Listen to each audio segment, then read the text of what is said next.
సింగరేణి దత్తత గ్రామమైన కొత్తగూడెం జిల్లాలోని చుండ్రుగుంటలో తాగునీటి సమస్య తీవ్రమవుతోంది. కొన్ని నెలలుగా మిషన్ భగీరథ పైప్ లైన్లు లీకేజీ కావడంతో నీరు వృధాగా పోతోంది.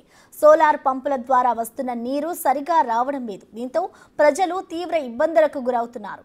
ఇప్పుడే పరిస్థితి ఎలా ఉంటే ఏప్రిల్ మే నెలలో పరిస్థితి ఊహించుకోలేకపోతున్నామని ప్రజలు ఆందోళన చెందుతున్నారు.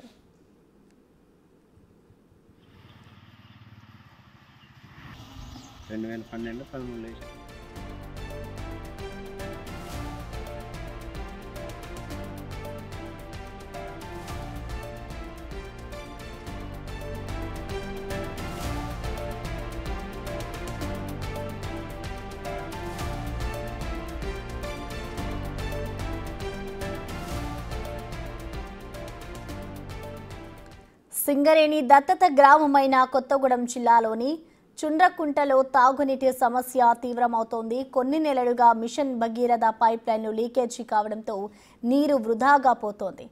సోలార్ పంపుల ద్వారా వస్తున్న నీరు సరిగా రావడం లేదు. దీంతో ప్రజలు తీవ్ర ఇబ్బందులకు గురవుతున్నారు. ఇప్పుడే పరిస్థితి ఇలా ఉంటే ఏప్రిల్ మే నెలల్లో పరిస్థితి ఊహించుకోలేకపోతున్నామని ప్రజలు ఆందోళన చెందుతున్నారు.